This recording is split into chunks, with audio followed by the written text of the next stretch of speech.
welcome in. It is pro basketball today on this Saturday morning. Scott Wetzel along with Tom Vecchio for the next 60 minutes as we take you through the NBA playoffs. Final two play-in games last night, so the pairings are all set. We'll let you know who we think is going to advance.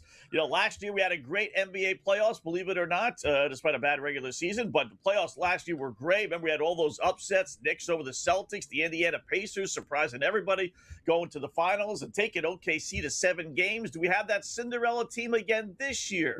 We'll let you know over the 60 minutes. What's going on, Tom? How are you on this Saturday morning? I'm doing great. It's great to see the NBA playoffs here. We had the play-ins throughout the week to finalize the final 7th and 8th seed in both the Eastern and Western Conference, and it's here. We got a loaded slate today. We got a loaded slate tomorrow. There's a ton to dive into. We'll go game by game, series by series, essentially touch on all the news notes and break everything down. Yeah, let's start with last night's game just for a second, right? We had the monster early games in this play-in, what do you want to call it, tournament? They're not really playoff games, believe it or not. Even the guys on TV last night were joking about that because these don't count as playoff stats. They don't count as regular season stats. It just goes away, as Stan Van Gundy mentioned last night. So, but we had the early ones that were terrific, right? And we were talking off air. Man, I can't help but think, even in the NBA, even veteran teams like Golden State, man, there was just nothing in the tank. Charlotte's performance last night was embarrassing. I mean, they didn't even make a run from start to finish. Every team in the NBA, the worst teams in the world, make runs somewhere along the line. I don't think they got it down to more than 23, 24. That's basically it. I don't think they got into the teens. And, and Golden State gets blown out as well. At least they kept it moderate. They kept it close. They made a couple of runs, but they really didn't make it anything serious. So as great as the first couple of games were in this playoffs tournament, Tom, the ones last night were duds. They were, and, frankly, I'm glad to see Orlando advance just because I do think they can give Detroit, a little bit of run for their money. I think there's no doubt Detroit is the better team when we break it all down. But Orlando, I think, will make the series competitive. If you told me that Charlotte advanced, I would say Detroit could realistically win the series 4-1, maybe 4-0 over Charlotte. That's where I think Detroit would stand. But now with Orlando in there, Orlando plays good defense. Orlando's their 10th in defensive efficiency. I expect this to be a 4-2, maybe even a 4-3 series. I still expect the Pistons to advance, but I think this brings us a much better level of competition. Orlando's got some playoff pedigree. It's not a whole lot, and obviously they're still somewhat of a young team growing into being somewhat of a contender, but I think they can go at least punch for punch with the Pistons. And again, they have to draw this series out, because if the Pistons get up early in this series, I think they can close it out. But at least the Magic will give us something when it comes to a competitive series to start. Yeah, Detroit's one of those mystery teams that we'll get into here in a little bit, where I don't get the lack of respect. And you talk about a lack of respect. Something this year is something I've never, ever seen with this Detroit Piston team with the boys in Vegas. So, but just to the play-in situation before we put that to bed, we were talking about it. Golden State in a tough spot, right? As a number 10 seed, and listen, they created their own mess, but they did have legitimately a bunch of injuries. It wasn't just players resting on their own. But only one number 10 seed since they started doing this play-in situation in 2018. Only 1 out of 12 teams have actually gone on to advance to the playoffs. You have to win back-to-back road games. That's not the toughest thing in the world, but for whatever reason, these number 10 seeds aren't getting it done. Home teams are a solid 22-10. That's probably on pace to what it is in the regular season.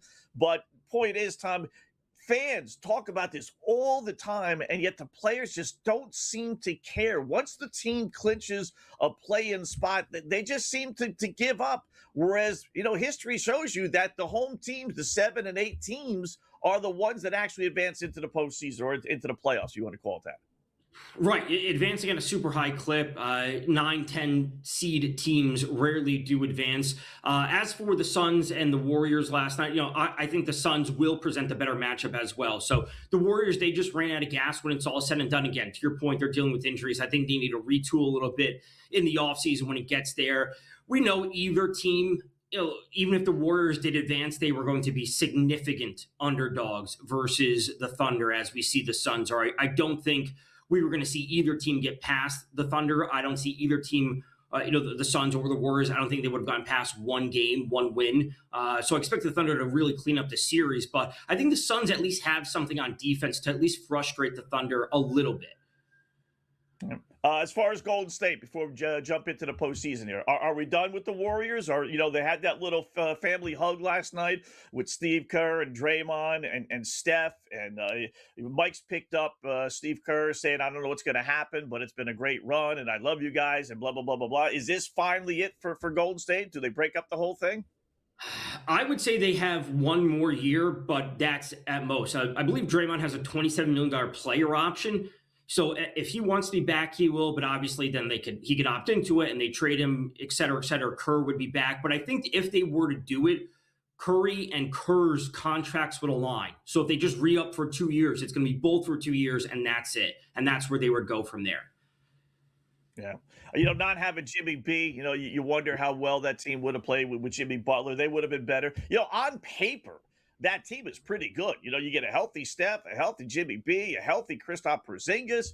You got some pieces there, but that's what happens when you turn 30 plus in the NBA. You're not healthy. You can't. Draymond, same thing. So on paper, that's a pretty good team, but I think you're right, though. I think they'll probably try and if they can, come back one more year and just try and put it together and have one last run at this thing. Mm-hmm. So NBA playoffs, here we go. We got 3 games today. We'll start with the series, number 1 on the schedule anyway, Toronto and Cleveland. I like the under in this series. This is a weird series, Tom, in that Cleveland obviously dominates everything. Well, all the stats, all the trends, and I'll give them out here a little bit.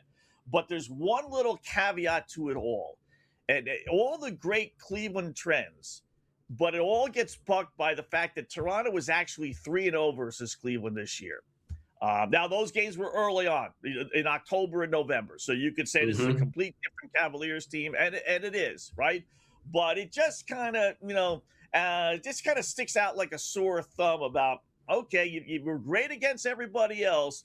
Toronto was awful against all the good teams. Awful this year, believe it or not, except against Cleveland, where they went 3-0. So I think Toronto at plus 4-1 has a halfway decent chance of at least pushing, I'll say, 6-7 game series and a competitive 6-7, not just 3-1. Okay, you win a game. I think Toronto's going to put a scare into Cleveland in this series.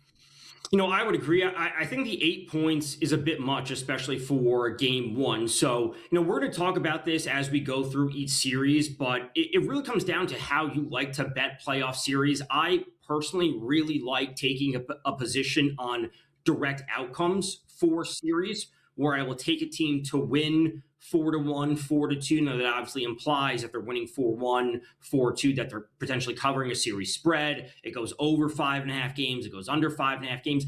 But Scott, when you get to these points, if you do have a ticket on a team to win 4-2 and to go over 5.5 games, if the team is leading 3-1, you're in a spot to hedge out. Right? If they can close out that series in 5 games. So it gives you some outs. So the flexibility that playoff series bring is what I like most. I do have a specific position on a series we'll get to, one that starts tomorrow. No spoilers yet. But for this series, I do see it going over 5.5 games. And 4-2, I think, is a pretty solid outcome. Cleveland wins, but they're going to get pushed in some of those games. Yeah, I do like that. That is going to become more and more acceptable, Tom, in the world of gambling. Like right now, I am a hedger. I fully admit it. I'll hedge on 70, 80% of my bets. If I can get a guarantee in there, or at least cover my initial bet and not risk too much, I do it. But I think more and more people are going to make bets based on, okay, I know I'm going to get a buyout, or I know I can hedge. They're going to offer me, maybe my bet is going to pay 5-1. They're going to offer me 2-1. That's not the worst thing in the world. I think more and more people are going to make those bets. And I make some of those bets. Teams that are going to win championships. I say, I don't think they're realistically going to win a championship, but they might be able to win a round or two. And if they win a round or two, they're going to give me some hedge money. As a lot of people like to say, you can't go broke taking a profit. Right now, obviously, you have to make the math work on a hedge where you have this, and you have to make sure the other side, equals out, so you're not eating into your profit. But this is a really interesting time in the playoffs to take positions on teams. Pro basketball today just getting underway. We'll break down all the games, all the series when we come back right here on the Grid. By setting the play-in up like this, What the NBA is letting everybody know is that the back-to-backs are completely unacceptable and the worst thing about their schedule. And these fools, now they give them 3 days off for one game. Yeah. They're so scared of back-to-backs. They go, not even in the play-in could we dream of giving anybody a back-to-back. Game time decisions only on SportsGrid. It looks like Rory McIlroy and Scottie Scheffler have replaced Tiger Woods and Phil Mickelson as must-see golf TV. 14 million people on average watch the Masters on Sunday on CBS. That's not including Paramount Plus. It's up 8% from last year, and it just about tied what was probably the best Masters Sunday performance. That was in 2015 when Jordan Spieth won it. Newswire. Only on SportsGrid.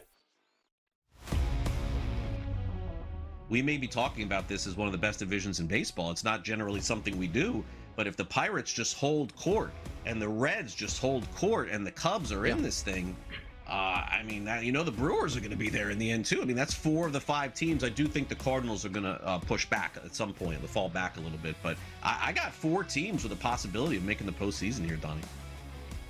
Pro Baseball Today, only on SportsGrid.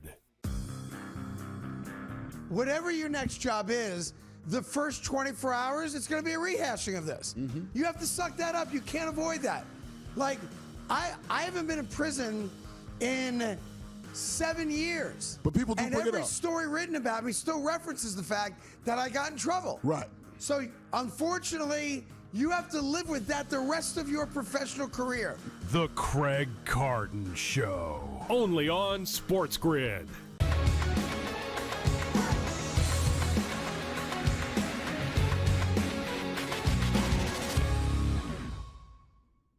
And welcome back. It is Pro Basketball Today. Scott Wetzel, Tom Vecchio sitting in on this Saturday morning. Typical boys in Vegas, right? We're really not even technically into the playoffs in the NBA, the postseason, whatever they want to call these playing games, right? But what's the casual person's favorite bet, right? Favorite and the over. And then that correlates with, if you don't bet that, then you bet the underdog and the under, right? Well, we've had 6 playing games. Favorite and the over, Tom, hasn't hit one time. Underdog in the under, one time. So the 2 public plays have hit one time out of 6 games. So hopefully that's not a precursor to things to come in the NBA actual playoffs, but I just kind of figured I'd throw that out there. Let's start at the top. NBA Finals. Who do you have winning, and who do you have them playing in the NBA Finals? It's easy to go with the chalk answer and look towards the Thunder and the Celtics. Especially since Tatum has returned. Obviously, a lot of people just expecting the Thunder to be there, as their odds have been extremely short all season long. And the Celtics just look so darn good since Tatum has been back. And frankly, the fact that he does not have a full season of mileage on him, I think is only to their benefit, that he is fresh and he is ready to go. And that is a dangerous Boston team who frankly looked awesome without him. And now that he's back in the fold, it looks good. I think the odds overall for the Eastern Conference, to me, are the most interesting, just because there's 4 very clear teams, Scott, the 4 top seeds, and then it's just everyone else. And no one is expecting these other 4 bottom 4 seeds to have any chance. We're looking at the Celtics, we're looking at the Pistons, the Cavs, and the Knicks, and it's no one after that. So if one of those teams, Scott, were to lose, obviously in the first round, that would have a massive, massive upset and kind of throw things in upheaval when it comes to the Eastern Conference. For the NBA the NBA Finals directly, yes, the Thunder and the Celtics make a lot of sense, but man, the Spurs are very, very intriguing considering they've had the Thunder's number all season long. All right. I'm going to take a similar approach, but I'm going to use a different team. You're right. OKC at even money. Wow. I mean, even the Dodgers, you're getting 2-1. and really, on paper, like, who's even close to the Dodgers in baseball, right? Nobody. At least you could make a case in the NBA, whether it's San Antonio, whether it's Boston, whether it's Detroit. I mean, teams are in Denver seemingly closer to OKC than baseball teams are to the Dodgers. And that just goes to show you how crazy these numbers are. Maybe they just got just a boatload of money on OKC at the beginning of the year, and they just don't want to offer anything but even money to win a championship. Wow, maybe. I think it's going to happen. I do. But I think they're going to play not Boston, and I'm a Celtic fan. I think they're going to take on the New York Knicks. That's the one team outside of the top four, right? OKC, San Antonio, Denver, Boston. That's kind of consensus. The Knicks are the one team that I think that they're built for the postseason. Don't forget, they fired Tom Thibodeau after last year because he failed to make the NBA playoffs or the NBA finals. This team is get in the finals or bust. Players revolted against Tom. They basically got him fired. So they have to step up.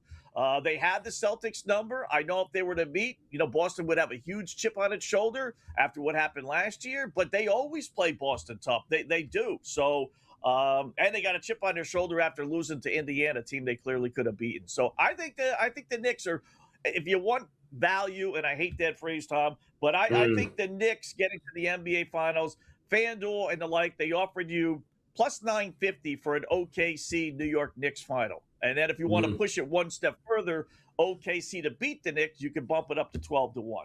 I think the Knicks have a decent shot again.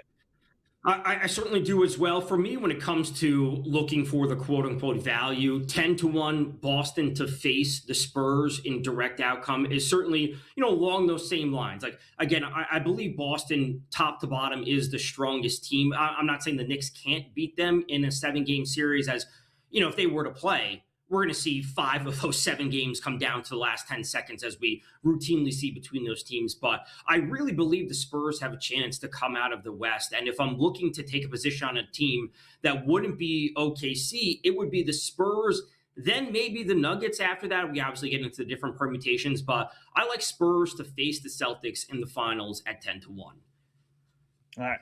Let's bring up the Detroit Pistons here for a second before we get back to the games. What am I missing here? Cade Cunningham is back, so they have their best player. They had the same record as the San Antonio Spurs, and they're kind of in similar spots, teams. And in fact, you could say Detroit, which made the playoffs last year and took the Knicks to 7 games in the first round, is really a step ahead of San Antonio. They're giving love to San Antonio, even though they have the same record, making them the second choice, tied with Boston at plus 550. But Detroit, Tom, forget about the second choice or the third choice. Detroit is 20-1. I mean, or 15-1, 16-1, depending on where you do your shopping. They had the best record by far in the Eastern Conference, 60-22. They're healthy now. I don't 20-1, 16-1 for the best. I've never, ever seen a team be the best in its conference in the NBA and be that far back. As far as who's going to win the championship. What am I missing here with the Pistons? I really think it just comes down to the books giving so much respect for either the Cavs, who they are expected to play in round 2, which is a difficult matchup in its own right. So they have to get past one of those, good teams. And then to get to, obviously that would put them to the conference finals if they were to get past the Cavs. They then have to get past the Celtics and or the Knicks, who are obviously very well respected by the book. So they have 2 very difficult matchups. When you're looking at the Spurs, the Spurs, we all expect to get past the Timberwolves. Are they going to be better than the Nuggets or the T-Wolves, whoever comes out of that matchup? I would say so. So I would say that the Spurs have a half a step easier path just to get to the conference finals. And then they've also, again, had the number for the Thunder. The Pistons are the team, if you're going to back someone for a quote-unquote long shot, that would be the team because the seeding and the odds just don't make sense. To your point, Scott, we're looking at a number 1 seed who's 4th, 5th, 6th down the list when it comes to championship odds. Yeah, that's why, though, I stayed off San Antonio. As much as I love that team, and there's no doubt that team is going to be competitive and win a couple championships, right? But this year, their road, okay, first round matchup, no problem. But then they got to go through Denver and OKC. They had the 2 big, whereas OKC only has 1, either Denver or San Antonio, theoretically, right? You can make the case Detroit's got a tougher road. I get that. They have to play, like you said, Cleveland, Boston, or the Knicks, and that won't be easy. But I think that's just as hard as the road that San Antonio's going through. That's for sure. And yet San Antonio is a plus 550, and Detroit, like I said, is 15, 16. I've seen as high as a 20-1. Very weird. Very, very weird. The lack of respect. I could see if Cade Cunningham wasn't back. So, we'll take down this series of games today right here on the grid. Go basketball today right here on the grid.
right, welcome back. It is Pro Basketball Today. It's got Wetzel, Tom Vecchio here on this Saturday morning breaking down the NBA. All right, so we got our predictions in as far as who's going to win. Let's break down some of these series, Tom. We start off with Toronto and Cleveland. Mentioned number 4 seed Cleveland, number 5 seed Toronto. Toronto on the season, 46-36, pretty good.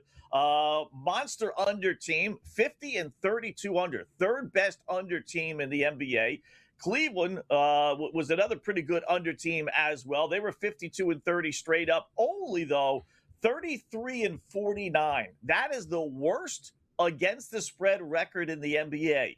Yeah, worse than New Orleans, worse than Washington, worse than Brooklyn. You name every dredge team in the NBA, and Cleveland was worse. So that's the bad news. All right, let's look at the Toronto. 46 wins this year, only 30 last year, so a 16-game improvement. But here's the Achilles heel. I mentioned it earlier. They're only 5-22 this season against the top 6 teams in the Western Conference and the top 4 teams in the Eastern Conference. So the best 10 teams in the NBA, this team was only 5-22. They were 41-14 against everybody else. But again, the caveat is they were 3-0 against Cleveland. So depending on how you want to view things, Toronto 32-2 this year when they hold opponents to under 109 points, right? But Cleveland scored that in all but 14 games. But 3 of the games they didn't. In the games they lost to Toronto. So, but you got a healthy Cleveland team. James Harden, Donovan Mitchell, Mobley, Jarrett Allen. They've yet to play as a group against Toronto, so you can throw those 3 games out the window. In fact, they've only played 92 minutes together, obviously picking up Harden trade deadline. Since they picked up Harden, Cleveland 19-7. That's the 5th best record in the NBA. I think Cleveland wins, long story short, but I do think, as we talked about, I think Toronto gives them a scare. They're getting 8.5 today. That's a pretty good number, opening round game. Teams haven't played in a little while. I like the under because of those under trends, and I also like Toronto to at least cover the spread. Right. I would say the same thing, when I'm looking at it, and, a lot of people like to say at this time of the season or this time of the year, styles make fights. Cleveland, they were 15th in pace and Toronto sitting at 21st. Cleveland 16th in defensive efficiency, and Toronto was all the way up at 6th. So, to me, this seems that Toronto, they want to slow the game down, right? They want to keep it inside the arms and really keep the Cavs within arm's reach. Because if the Cavs get out and score, I'm not sure the Raptors have enough to really turn this into a barn burner and outscore them in multiple games. They can do it once, sure, if Cleveland has an off night. So I'm looking at the series from the 5.5 total games. It's -110 on both sides. I think Toronto, they can keep it close. I think they lose the series 4-2, which means it goes over 5.5. But I think Cleveland will come away because they are just a more well-rounded, more experienced playoff team. So I'm looking at unders in this series. Give me the points with the Raptors at 8.5 to start this. And I really do like over 5.5. And again, if we get to a spot, it leaves you a chance to hedge out if need be.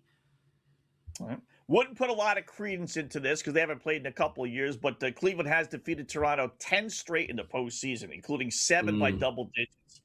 Here's the problem I have with Cleveland. Not necessarily so much this series, Tom, but it's the same old bugaboo. I mean, what's worse than a pile of you-know-what?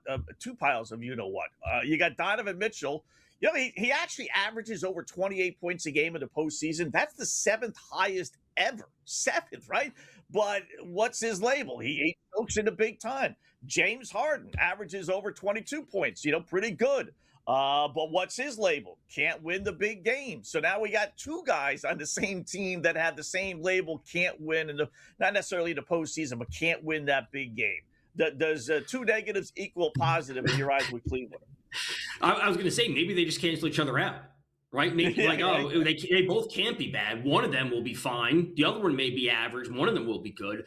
But really comes down to it. I think Cleveland has the pieces ultimately. And when it comes to the bench, I like what they're going to be bringing off the bench ultimately. Better than what we get from the Raptors. So again, I think the Raptors make this a competitive series. They're just not as good and not as well-rounded, nor have as much playoff experience compared to Cleveland. So, will we talk about the James Harden narratives as the playoffs go on? Sure, but I think they get past this first round. All right. Second game on the board starts at 3:40 or so Eastern time. Minnesota at Denver. Should be a pretty good series if Anthony Edwards plays. That's kind of up in the air. It's tough to evaluate this, Tom, with not knowing for sure how healthy AE is. Yeah, I think this series goes long. We've seen this matchup over the past few years in the playoffs. Over 5.5 games right now, it's sitting at -135. I really think that we get there. Edwards, I'm expecting him to play. Minnesota's going to give him a really, really tough out. And I don't know who wins this, but I think we're going to at least 6 or 7 in this series. It goes over 5.5 at -135. Yeah. Season series, Denver won 3 of the 4 games straight up and against the spread. Over-under was 2-2, but all the games had at least 225 points. So you got a big number today. It's 230, 231, depending on where you do your shopping. But so far this season, these two teams have gone up and down the court. So quick little break, and we'll check out the other games in the series as well for basketball today here at the Grid.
All right, welcome back. It is Pro Basketball Today. It's got Wetzel and Tom Vecchio on this Saturday morning, breaking down the NBA playoffs officially start this afternoon. So we're talking Minnesota and Denver. You know, all the attention, obviously, with Anthony Edwards, Jaden McDaniels as well. Lower leg injuries for both.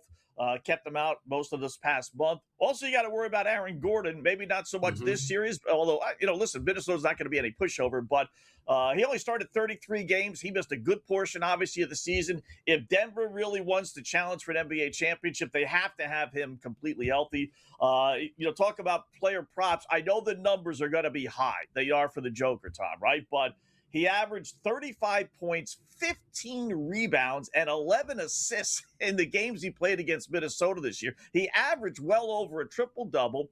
In the postseason, he's had 94 career postseason games. He averages over 27 points, 12 rebounds, and 7.5 assists. So his triple, points, rebounds, assists, they're probably going to be those numbers around 50. That I remember them from last year, but he does get them, especially against this Minnesota team.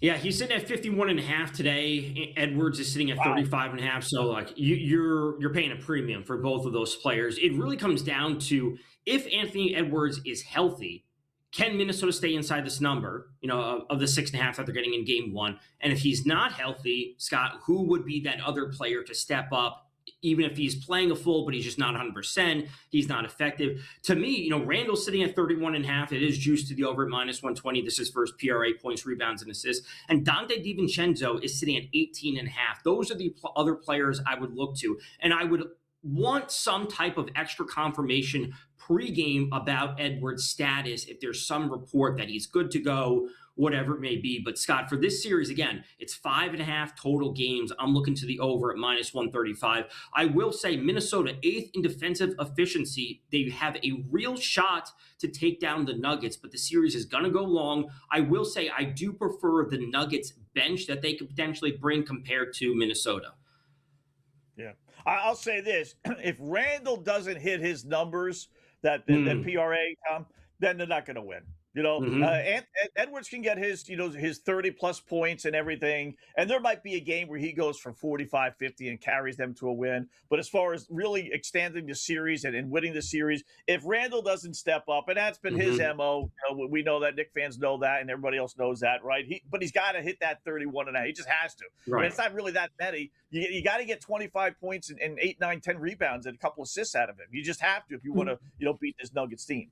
Right. Like he needs to be the Robin to Anthony Edwards' Batman. Like Edwards needs a running mate because, again, what Denver has with Murray and Jokic. But like I said, the Tim Hardaway, Bruce Brown combo coming off the bench can provide a nice punch of scoring. It's going to be maybe inconsistent at times, but if they get that scoring going off the bench, that's where Randall is going to need to go for 30-plus combined every game. Yeah, this is a good in-game live bet for me today. I got to see Minnesota. I got to see Edwards. Let's see how he's running up and down the court, and so it's tough to predict series-wise. But I think Denver ultimately does win. Game number 3 today: Atlanta getting 5.5 against the Knickerbockers, who are a -275 series favorite. Atlanta +220. I know a lot of people are jumping on the Hawks bandwagon. And, and rightfully so, I suppose. They had the 3rd best record after the All-Star break. I mean, they were phenomenal. They had a 19-3 stretch. I mean, they were great. But, and there's always a caveat here, only 4 of those wins came against winning teams not in the play-in situation. So the top 6 teams in the East, top 6 teams in the West. All those other wins, all came against the worst teams in the NBA. It all turned around after they traded Trae Young. Give him a whole lot of credit for that. Alexander Walker has picked up the slate. You want to play some props for Atlanta? He averages 28 points a game into 3 games against the Knicks, so he would be the one. But New York is 19-8 since the All-Star break. The scoring second to none, averaging over 118 points a game. Karl Anthony Towns, his highest scoring average versus any team, the Hawks this season, 28.5 points. So Cat's another one of those guys that's, has disappeared come postseason time, right? I think he has a monster series. I think New York wins this in 5. I don't think it'll be that competitive. I really don't. Give credit for Atlanta to not roll over and play terrific basketball. But as I pointed out, against the better teams, they weren't successful. New York's one of the better teams. Give me the Knicks today and in the series. All right, so the player that I'd be focusing in on most in this series, it's not going to be Brunson, it's not going to be Cat. I understand why Cat has plenty of success, but it's going to be CJ McCollum for me for the Atlanta Hawks. And 17.5 is his points prop today. It is a little bit juiced out there, -130 or so. Again, always shot for the best line available, but he's really got to be the engine of that offense. And to your point, Nickeil Alexander-Walker has been fantastic for them, but they need a veteran presence out there, and stepping up in terms of the level of competition that they are going up against with the Knicks. If McCollum doesn't get it going, I'd be surprised to see them get this series to 6 games. So he needs to really be in that low 20s kind of on a points per game basis for Atlanta to at least keep this close. But I see the Knicks taking care of the series 4-1, maybe 4-2. Yeah, this would be a good series. Who wants to lay -275, right? Some sites allow you to put these series bets in parlays. You can do that in certain sites. Otherwise, you lay the game and a half. And, it doesn't sound good, Tom, one of those bets. But then when you take a step back, all it means is they just don't go to 7 games. And I don't bet on too many teams that I think the series is going to go 7. Because if it goes 7, then, 7th game, anything can happen in the 7th game, right? I'm betting on a team because I think they're that much better than a team. So I would grab the Knicks, lay in a game and a half and hope they win in either 6 or 5, like I think they will. So, but Knicks had a good year. Like I mentioned earlier, this year is based on getting to the NBA Finals. After they fired Thibodeau last year, unexpectedly, players certainly had to have a role in that.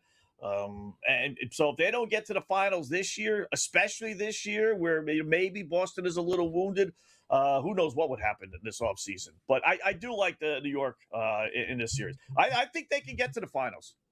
What is the ceiling for you on New York?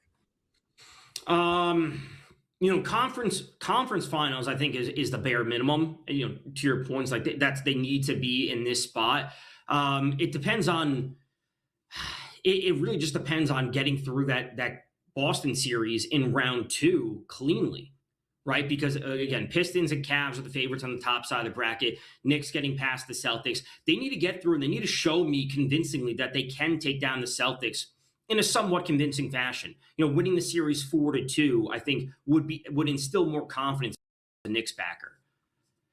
Hawks playing with house money at this point. Oh yeah, no matter what they do, I it's think been so. a successful year.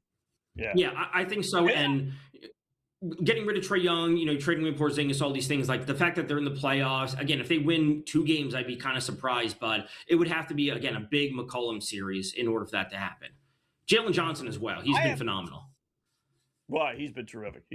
I am surprised, though, that the Hawks played that much better without Trae Young. Like, I didn't think he was, John Morant, I understand, and some of these other guys. I didn't think Trae Young, maybe I'm naive, fell into that category of be addition by subtraction for Atlanta. I'm not surprised for the Hawks. It was just they, move on, get a clean slate, and get a fresh start at things. But next year, I think the Hawks are going to be a serious contender, assuming they make good moves in the offseason. All right. Let's take a look at a couple of series for tomorrow and then later on, obviously. How about the number 1 Detroit facing Orlando? Magic win last night. Season series was actually 2-2, straight up and against the spread. 2-2 over under as well. So it was a dead even series. Orlando's healthy. They got Wagner back. Finished 7 games over 500 and actually finished outside of that Celtic loss to close out the regular season. They were 5-1 down the stretch. The combination of Banchero, Wagner, they have a pretty good team. Goes back to the lack of respect with Detroit. No, I'm surprised. I think Detroit wins this series. I could see it going 6, but I don't think it'll go 7. I do see Detroit winning. I do see Detroit winning, and frankly, I want to play the under in every single game, assuming we're getting a good number on it. But both teams in the top 10 of the league when it comes to defensive efficiency, both teams in the teens when it comes to pace, they're sitting at 12th and 14th respectively. So I see this as a lower scoring, kind of grinded out series. I think the Pistons want to drag the Magic down. They don't want to get Desmond Bane out there shooting threes. They want to eliminate that, and then they can handle Banchero, they can handle Wagner, and keep things in control. Unders. All right. Under is the play. Orlando, Detroit. I will say last night, boy, they were pushing the pace. It's just like they were up 30 and they were still running and gunning. They wanted to hand it to Charlotte, and obviously they did. All right, we'll look at the other series when we go back. More basketball today here on the Grid.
All right, welcome back. It is Pro Basketball Today. Scott and Tom checking out all the NBA playoffs starting this afternoon. So last game tonight, actually, Houston and the LA Lakers. Let's look at that series and that game in particular. Houston, 5-point road favorites, over under only 208.5.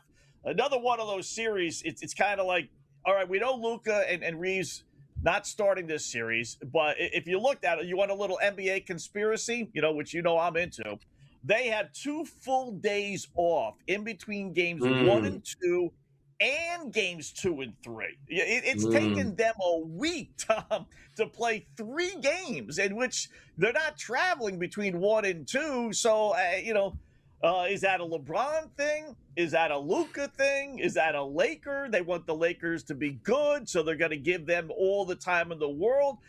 That's huge. When your main player is 41 years old, or your main player is hurt, or your second main player is hurt, it all kind of incorporates, okay, we're doing everything we can into helping maybe you guys advance on. So I don't think that's by coincidence. I know other teams have a game off or a day off, but they have 2 off in between those 2. And we don't know about games 4, 5, and 6 yet because they've yet to announce those. So they could have that throughout this entire series, believe it or not. Right. This is maybe the most interesting series on, the opening round, despite that the odds not suggesting it. The Rockets sitting at minus 575, despite the fact that they don't have home court. And it really comes down to, Scott, I think it has to be the Lakers have to split the first 2 games. They have to get one of the wins at home if they want to have any shot in the series. Now, we know, to your point, that Luka and Reeves are out for game 1. That's confirmed. Technically, Durant is listed as questionable for the Rockets. Whether or not Luka and or Reeves play in game 2 is yet to be seen. But if they do play, I'm going to be interested in some Luka unders. That's where I want to start it because I think the numbers will be inflated. That's where I'm just going to lean initially. But they have to win one of these first 2 games if they want to have any shot at extending the series, because the longer it goes, the better chance they have if Luka comes back. Right. Yeah, this is one of those I stay away from series. I don't Right. I don't want to lay 5-1 on Houston, right? I know they were playing good ball 9-1 down the stretch, but they beat a bunch of lousy teams. To me, they've underachieved. And you don't know. I mean, the Lakers with those guys coming back, if that's going to be the case, then they're more than capable of beating Houston. So this is like a kind of stay away series for me. And we'll see what LeBron. Here's the other numbers real quickly with them. Houston 22-23 in which one site called clutch games. That means it was a 5-point game with 5 minutes left. They ended up losing more games than they won. Lakers are 22-8 in those situations. So. But again, without Luka, without Reeves, and an old age LeBron, who might be able to carry them to 1 win, I don't doubt that. But if those other guys don't play, then I don't think it's going to happen. So, Portland and San Antonio. Let's check out some of the other Western Conference games. I think Portland could put a scare. Meaning I think it'll be 2-1 after 3. San Antonio leading it. They're a monster 20-1 favorite. I wouldn't do that. Spurs are only I say, but Portland did beat them one time, 2-1 San Antonio, straight up and against the spread. Wemby, though, didn't play in any of the 3 games. I will say that. Avdija might be his coming out party. He's a good example, Tom, of how bad franchises are just bad franchises. You can have the top overall pick 20 times in a row. This guy was on the Washington Wizards. Right. You watch him play, it's like, how in the world did you let this dude go? And do everything in your power to keep him. I mean, he's a superstar. He's a budding superstar. This might be his coming out party. 25 points in 7 straight games. I think they could put like I said, a little bit of a scare into San Antonio. The way I would phrase it is, if Portland's not in it early, they're not going to be in it at all. And, to put a scare in them, I think they have to come out and they have to be close in the first half of game 1. So just looking to that spread, it's 6.5 points for Portland. They got to come out and punch San Antonio in the mouth. They have to come out and show that they're not scared of them. Because if they do fall behind, then the series is 4-0 or 4-1. That's how but if Portland come out strong, best foot forward, they have to cover that first half spread in game 1 to keep things close. And I think, frankly, they could stay within the number in 4 of the 5 games if the series ends up, 4-1. Yeah, 10.5 is a pretty big number. I will tell you this: Spurs Again, I don't put a lot of Koreans into this, but we'll throw it out there. NBA record 10-0 against Portland in the postseason, in the playoffs. That's the most win by one team against another team without a loss. But again, they haven't faced each other in the eons, right? So, but Avdija, 30 and a half points and assists in 5 straight road games. He can get the job done on the road, including a win against San Antonio a couple weeks ago when he had 29 points. So, would I lay that might be a good one. What are I don't have it in front of me. What are the odds of San Antonio laying a game and a half? Even that's got to be about 10-1, right? Yeah, for San Antonio, for that one, for laying a game and a half, it's minus 475 at least on DK. Wow. So you really got to lay 2.5 games. Right. I'm not comfortable with that. Yeah, the 2.5 is minus 210. Yeah. When you do this stuff, folks, you got to kind of play out the series, and you say, all right, so they got to win 5, right? So they win the first 2, they split 3 and 4, and then they win game 5 at home. It's like, okay, when you play it out, it's like, okay, that's doable, right? But it sounds more doable than I'm comfortable actually doing it. To not win 2 games in a series. But chances are, I don't know. This Spurs team, you like them. I mean, you can't help but like them. But this is the first time, jumping into the pool for San Antonio. That's why I don't have them going to the finals.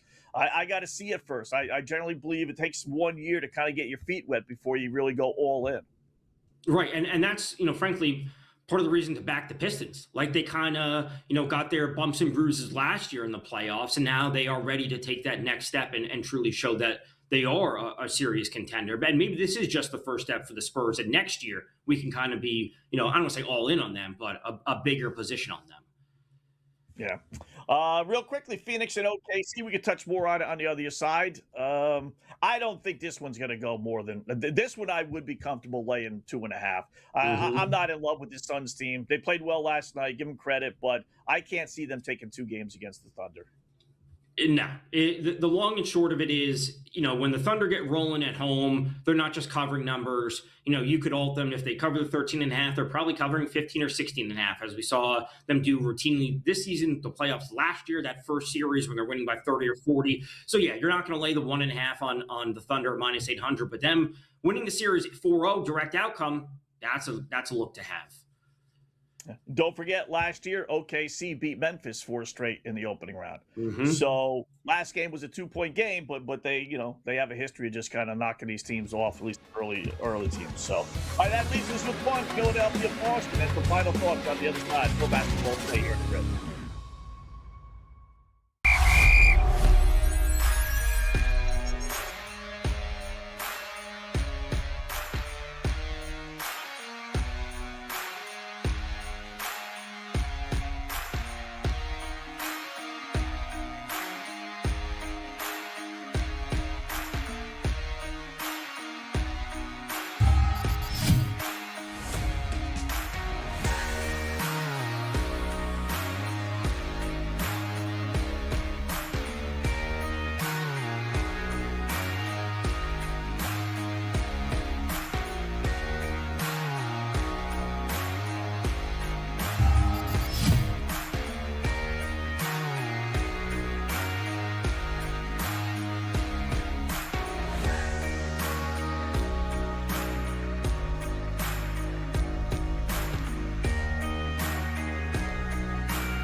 And welcome back. It is Pro Basketball Today here on the Grid. Scott and Tom closing up shop. One more series, and then we'll give our final thoughts. Big series. Again, I'm surprised at some of these series lines. I am. I give Philadelphia a lot more respect. They're a 6-1 underdog. As far as you could grab Philadelphia plus 6-1. Boston on the other side, Tom, is 9-1. I don't know if Boston loses. I don't know if even the series goes 7, but I tell you, I wouldn't be surprised if this series goes 6. You know, the Sixers and Knicks were the only teams to cover 3 games against Boston this year. They obviously know each other, and Embiid's out, right? His appendectomy, he's not playing in this series. Boy, you talk about a team that woulda, coulda, shoulda. This Philadelphia team, boy, with Maxey, and albeit an older 35-year-old, but Paul George, Edgecombe, and then you throw Embiid in there. It's like this team really could have been good, right? I mean, but that's the NBA. You got to stay healthy, and that's an issue that Embiid's had. But I still say Philadelphia gives Boston a scare. I think the Celtics win. I wouldn't mind laying a game and a half. I don't think it's going to go 7, but it's one of those where, as a Celtic fan, this Philadelphia team scares me a little bit. Okay, I kind of have the opposite feeling. I think the Celtics take care of business pretty cleanly. Now, we know that Embiid's out for game 1, to be determined for the rest of this series. So my 2 favorite bets for the NBA postseason would be in this opening round for the Celtics. Celtics to win the series 4-0 at plus 180. These are both on DK. Ooh. So 4 at plus 180. And then to win the series 4-1 at plus 210. I have a position on both of them. Equal unit size on both of them. So as long as one of these comes through, we're going to come out net positive, right? Because since we're both getting plus money on them. Now, obviously, the Celtics could end up winning the series 4-2. But again, as I always say, if they were to lose, the first bet at 4-0, I can then hedge out of them in that 6th game to win the series 4-2. So there's different ways to, skin a cat, as they say. And it really is my favorite time of the season to bet the NBA because I have multiple outs and I could cash one of these, lose the other, and still come out net positive. I don't think the 76ers have enough to take down the Celtics, nor do I think they have enough to even keep it close. Once the Celtics get rolling, they're going to steamroll teams, especially with their 3 shooting, and especially the way that they play. They are 30th when it comes to pace. They want to slow the game down, be hyper efficient on offense, and the 76ers just don't have enough to keep up with them. Yeah, Celtics, the number 1 under team in the NBA. You generally think Celtics high flying up and down the court, right? But no, 52-30 under, number 1 team. They're 13-3. Since Tatum returned, 10-6 against the spread. So they were playing good without him. Well, who's kidding who? But with him, obviously they're that much better. He does seem to be completely healthy. I actually have a ticket on the Celtics, Tom, at 30-1 at the beginning of the year. That there are 2 tickets that I really kicked myself for not doing more because I had a hunch he would play. I just if they were competitive in the Eastern Conference, especially, I said, I could see this guy returning. So I wish I had a couple more dollars on that. And then I wish I had a couple more dollars on the Colorado Avalanche, which at the beginning of the season was 9.5-1. I can't believe the Avs were 9.5-1 at the beginning of the year in hockey, but I digress. But 13-3 with Tatum, 10-6 against the spread. George is 35 years old. He's got that monkey on his back. Can he win? Did play well down the stretch, averaging 21 points, but he missed a whole slew of games, all but 37 games, whether it's the 25-game suspension or injuries. He hasn't really played that much, but this is another team that on paper, I'm surprised you think Boston's going to have that easy of a time. Part of the issue for me is that Edgecombe is great, but he's also a rookie, no playoff experience. When we're looking at the 76ers roster, if Maxey has an off game, if Paul George has an off game, where are the points coming from, right? If Embiid's not there to start. So when we look at the Celtics, that they're 30th in pace and they're sitting at 4th in defensive efficiency, they're going to slow the game down. They're going to force you into bad decisions. And meanwhile, their offense is hyper efficient. And when they get the threes rolling, not many teams can keep up with that. Even if the 76ers were fully healthy, having an off game from 1 or 2 of their players really puts them up against it. So I think the Celtics, they come out firing. I think they're going to cover the first game, and I think they take care of the series cleanly, and it's going to set up a huge matchup against the Knicks in round 2. Well, that'll be a lot of fun. That will be. To add to your thinking there, only one number 7 seed in the Eastern Conference has ever upset the number 2 seed since they gone to the seeds since 1984. That was the Knicks over Miami back in 1998. So it's been a historic, basically number 2 easy ride. All right, out of all the dogs, last question. Out of all the dogs, which one would you be least surprised actually won the series? Would be Minnesota. They have proven playoff success over the last few years. If it's going to be anyone, it would be them over Denver. All right, and your finals is once again? Yeah, I really do think it comes down to the Celtics and the Thunder. I think the Celtics have it. I think they're being slept on. All right, I got OKC over the Knicks. Hopefully you're right because I'm a Celtics fan, so I don't want to have to root for the New York Knicks. Tom, great job as always. Pro basketball today right here on the Grid. By setting the play-in up like this, what the NBA is letting everybody know is that the back-to-backs are completely unacceptable and the worst thing about their schedule. And these fools, now they give them 3 days off for one game. Yeah. They're so scared of back-to-backs, they go, not even in the play-in could we dream of giving anybody a back-to-back. Game time decisions, only on SportsGrid. It looks like Rory McIlroy and Scottie Scheffler have replaced Tiger Woods and Phil Mickelson as must-see golf TV. 14 million people on average watch the Masters on Sunday on CBS. That's not including Paramount Plus. It's up 8% from last year, and it just about tied what was probably the best Masters Sunday performance. That was in 2015 when Jordan Spieth won it. Newswire, only on SportsGrid. We may be talking about this as one of the best divisions in baseball. It's not generally something we do, but if the Pirates just hold court and the Reds just hold court and the Cubs are in this thing, the Brewers are going to be there in the end too. I mean, that's 4 of the 5 teams. I do think the Cardinals are going to push back at some point. They'll fall back a little bit, but I got 4 teams with a possibility of making the postseason here, Donnie. Pro baseball today, only on SportsGrid. Whatever your next job is, the first 24 hours, it's going to be a rehashing of this. You have to suck that up. You can't avoid that. Like, I haven't been in prison in 7 years. But people do and bring it every up. story written about me still references the fact that I got in trouble. Right. So, unfortunately, you have to live with that the rest of your professional career. The Craig Carton Show, only on SportsGrid.